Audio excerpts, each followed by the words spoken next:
Hello students, कैसे हो। आज हम डिस्कस करने वाले हैं क्वेश्चन नंबर 10 एंड 11 के बारे में।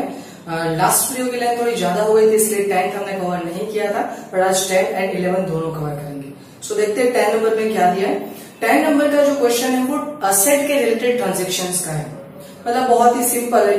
अब असेट आ रही है तो उसको डेबिट करोगे and if asset goes out है क्रेडिट। बस यही लॉजिक याद रखो, खेल खत्म। चलो फर्स्ट क्या बोला है, write the journal entry in the books of for the following transaction in the books of Shri Laxman Chandera. As usual आप लोगों को पता है question 10 journal entry in the books of Laxman Chandera ऐसा लिख दिया। डन। डेट पर्टिकुलर एलएफ का भी आप कॉलम बनाओगे, डेबिट एंड क्रेडिट। नेक्स्ट उसके बाद बोला है फर्स्ट एंट्री हमारी है a machine purchase by cheque 20,000 and paid for machine installation 500 in cash. अब समझ लो, जब भी कोई असेट परचेज कर रहे हो उस असेट को फाइनली यूज तक, मतलब जब तक उसको यूज करे तब तक जितना भी कॉस्ट होता है, जैसे कि इंस्टॉलेशन एक्सपेंस है, या तो फिर उस मशीन को गोडाउन तक या तो फिर अपनी फैक्ट्री तक लाने का कोई ट्रांसपोर्टेशन कॉस्ट है, ऐसा कोई भी कॉस्ट होता है, वेजेस होता है, ट्रांसपोर्टेशन कॉस्ट होता है, इंस्टॉलेशन कॉस्ट होता है, ब्रोकरेज होता है, कुछ भी होता है, ये सारी की सारी मशीन की ही वैल्यू मानी जाएगी। इसको अलग उसको रिकॉर्ड करना नहीं है। जैसे कि यहाँ पे 20,000 का मशीन परचेज किया तो ये मशीन 20 का नहीं है, उसमें 500 इंस्टॉलेशन एक्सपेंस भी है। मतलब ये हुआ कि ये मशीन की वैल्यू 20,500 है। क्लियर। और ये सारी अमाउंट आपने चेक से दी है। मशीन हमने परचेज 20,000 किया, वो चेक से किया, और 500 जो है वो कैश से। मतलब टोटल पहले तो मशीन आ रही है, और व्हेनेवर बिजनेस के अंदर कोई एसेट आएगी तो उसको हम क्या करेंगे, डेबिट करेंगे। सो हमारी फर्स्ट एंट्री हो जाएगी, यहाँ पे कोई डेट नहीं है, नंबर्स ही है। सो फर्स्ट एंट्री हो जाएगी मशीन अकाउंट डेबिट।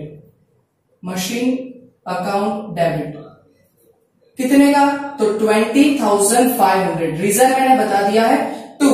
उसमें अब दो तरीके से आप पेमेंट कर रहे हो। 20,000 आप बैंक से पेमेंट कर रहे हो, 500 कैश पेमेंट है। मतलब पहले लिखते हैं टू बैंक अकाउंट,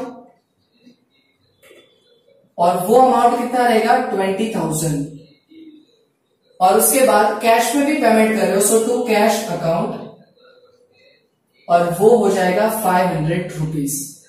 क्लियर। तो ये हो गया हमारा फर्स्ट ट्रांजेक्शन। आई होप कि क्लियर है। नेक्स्ट सेकंड देखो, furniture of rupees 3,000 purchase from Kaveri furniture and carriage paid in cash 50। देखो फर्नीचर परचेज किया तो फर्नीचर को तो मैं डेबिट करूंगा ही करूंगा, बट ऐसा नहीं बोला है कैश परचेज किया।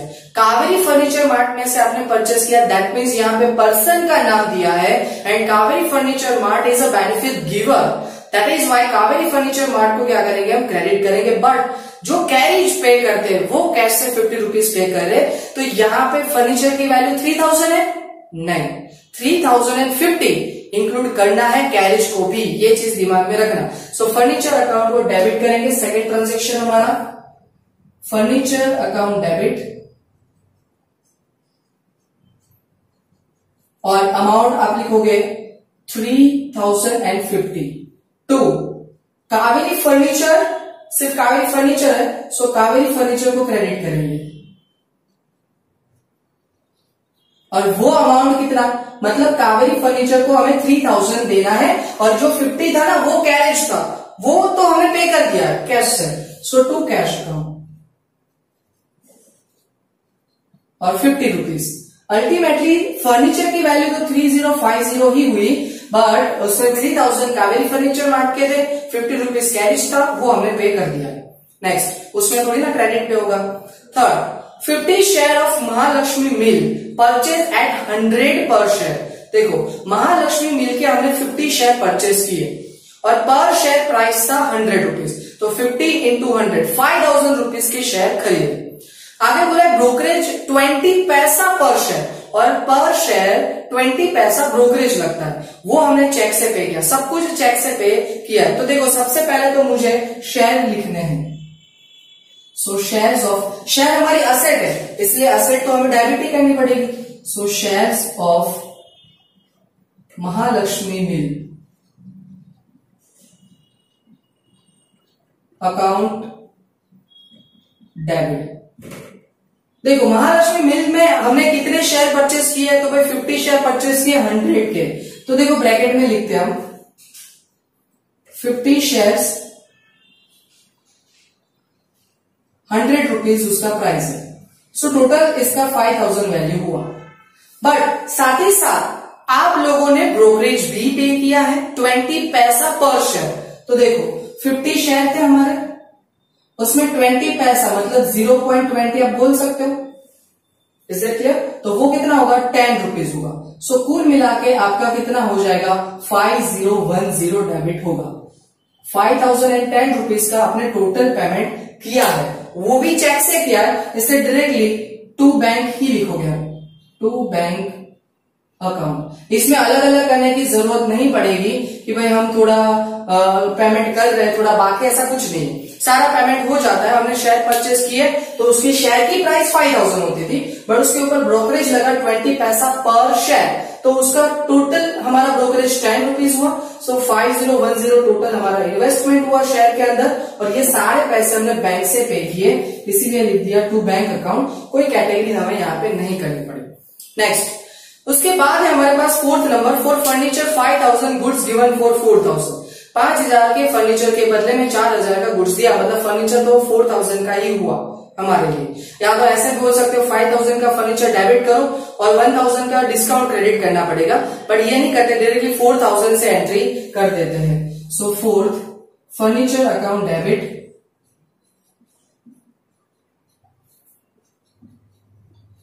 4000 ही गिनते हैं हम। टू गुड्स गए, that means to purchase account, to purchase account, और वो भी अमाउंट कितना होगा 4000 रुपीज होगा। चलो next, fifth number, an old machine of 6000 sold for 5000। एक पुराना मशीन है हमारे पास 6000 का, पर उसको 5000 में सेल कर दो, तो इसका मतलब 1000 रुपीज का लॉस हुआ। 5000 cash comes in, but 1000 loss, and credit किसको करेंगे हम, मशीन को करेंगे। सो बहुत ही simple entry, cash comes in, that is my cash account debit.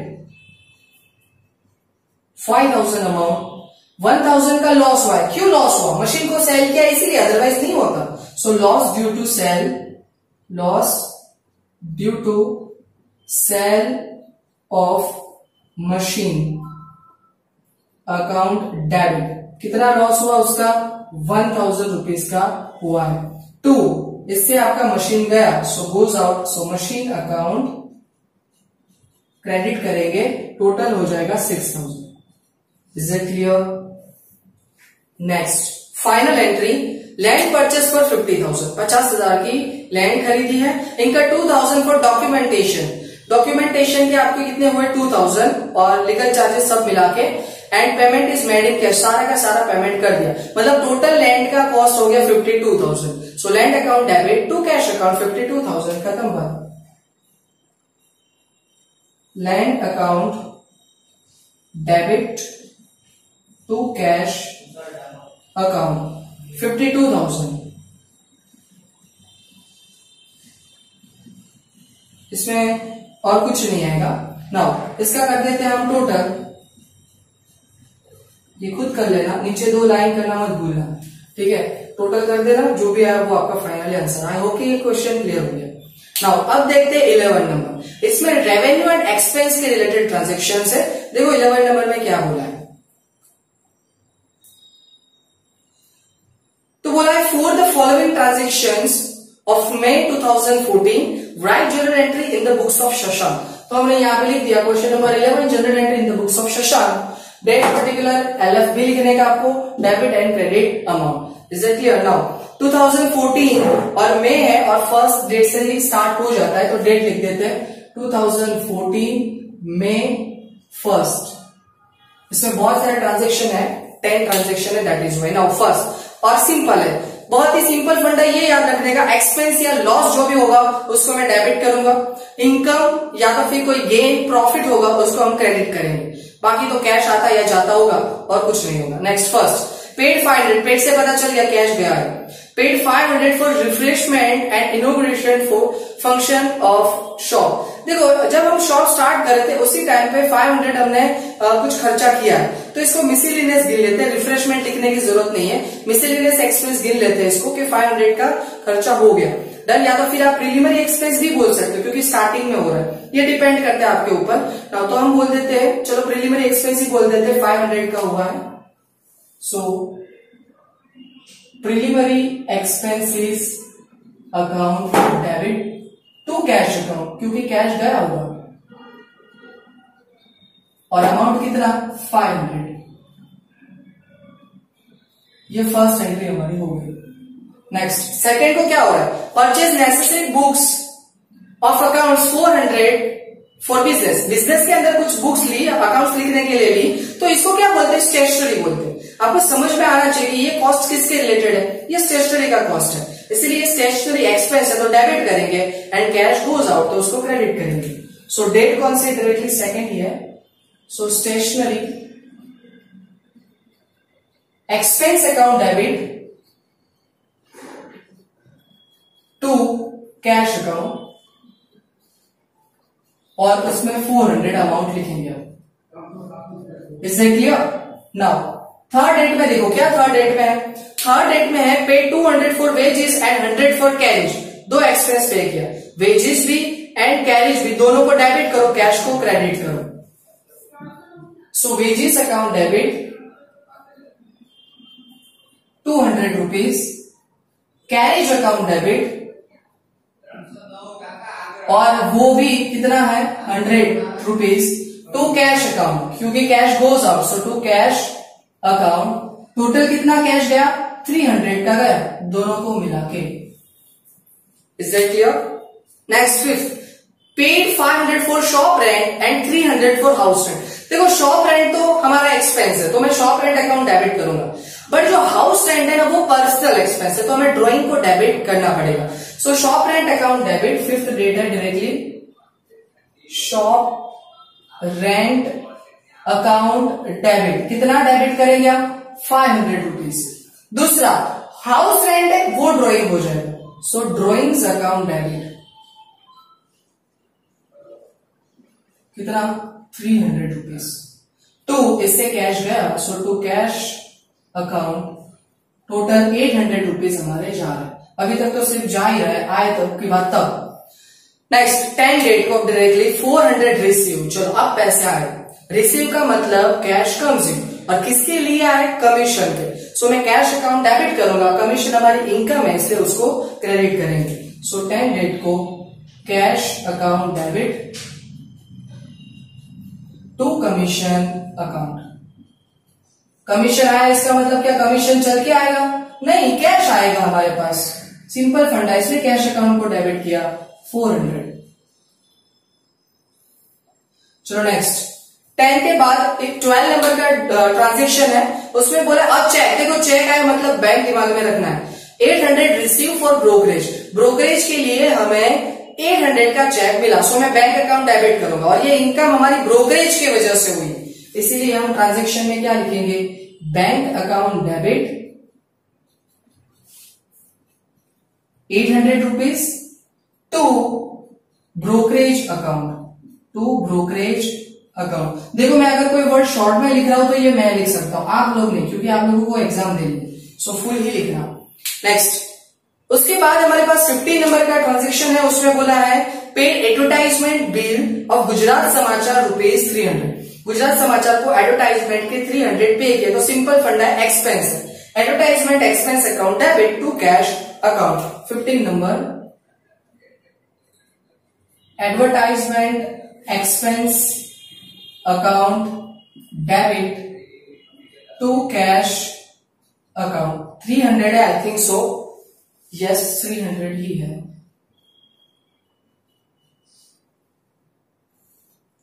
चलो तो ये हो गया हमारा 15 नंबर। उसके बाद 20 number receive equity share dividend 500। Receive का मतलब कैश कम्स इन, पर यहाँ पे एक चीज याद रखना, जब डिविडेंड की बात होती है ना तो वो बेसिकली बैंक में ही आता है, ऐसे यहाँ पे बैंक ही लिखेंगे। बाकी जब आपको बैंक बोला है, चेक बोला है, तभी बैंक लिखना, बट शेयर डिविडेंड इन सारी चीज के ट्रांजेक्शन डायरेक्टली बैंक के साथ होते हैं, इसलिए यहाँ पे बैंक अकाउंट ही डेबिट करेंगे और डिविडेंड को क्रेडिट कर देंगे। क्लियर? और डेट है हमारी 20, so bank account debit 500 rupees to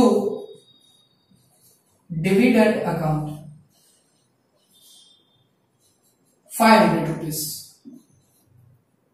तो ये था हमारा 20 नंबर का ट्रांजेक्शन। नेक्स्ट उसके बाद देखो 24 एसआर कंपनी है पेड डिबेंचर। देखो पेड का मतलब अभी हमने पे नहीं किया, क्लियर बोला, एसआर कंपनी ने पे किया है, मतलब हमने एसआर कंपनी के अंदर इन्वेस्टमेंट किया होगा। अब एसआर कंपनी उस पे करे मतलब उसका पेमेंट हमारा तो इनकम हो जाएगा ना, दैट मीन्स ये हमारी इनकम है। इंटरेस्ट बाय चेक 1000, यहाँ पे क्लियर बोल दिया, इंटरेस्ट चेक से मतलब बैंक अकाउंट डेबिट करेंगे और क्रेडिट क्या लिखेंगे, debenture interest, clear, debenture interest credit हो जाएगा। 24 बैंक अकाउंट डेबिट और 1000 रुपीज वो लोग पे कर रहे हैं, so 1000 to debenture interest account 1000। सो ये हो गया हमारा 24 नंबर का transaction. Now final transaction 3000 paid for sign board of business. देखो साइन बोर्ड बिजनेस का है ना, वो आज यूज किया कल खत्म हो जाएगा ऐसी बात तो है नहीं, थोड़ा लंबा भी चलेगा। इससे मैं साइन बोर्ड एडवर्टाइजमेंट एक्सपेंस भी बोल सकते हो, साइन बोर्ड लिखोगे तो भी चलेगा, डन, दोनों ही चलेगा। असेट भी इसको बोला जाता है, दूसरा आप उसको एक्सपेंस भी बोल सकते हो। सो साइन बोर्ड को डेबिट करते हो और आपने पे किए हैं तो कैश को क्रेडिट कर देंगे। So 25 sign board account debit, कितना अमाउंट होगा 3000 rupees, to cash account 3000 rupees. तो ये हो गए हमारे सारे के सारे ट्रांजेक्शन्स। यहाँ पे नीचे टोटल कर देना और यहाँ पे 2 लाइन टोटल के नीचे, ये चीज याद रखना, ठीक है, सबका टोटल कर देना, इतना खुद कर सकते हो। आई होप कि पूरा क्लियर हो गया। अगर फिर भी नहीं समझ में आया तो मैसेज कीजिए, कमेंट में लिखिए, उसका सॉल्यूशन हम देख लेंगे, पर ये क्लियर करना जरूरी है। अब एक और सम आएगा 12 नंबर का सम, सेपरेट है और वो डिस्काउंट है, बेड डेप है, कैश डिस्काउंट है, इन सारे ट्रांजेक्शन्स के रिलेटेड रहने वाला है। उसके बाद 13 नंबर से हमारे कंबाइन सम आएंगे, जिसके अंदर हमने जितने भी मेथड्स देखी है उन सबको कंबाइन करके सम दिए गए होंगे। सो सब देखेंगे नेक्स्ट लेक्चर में। Thank you so much.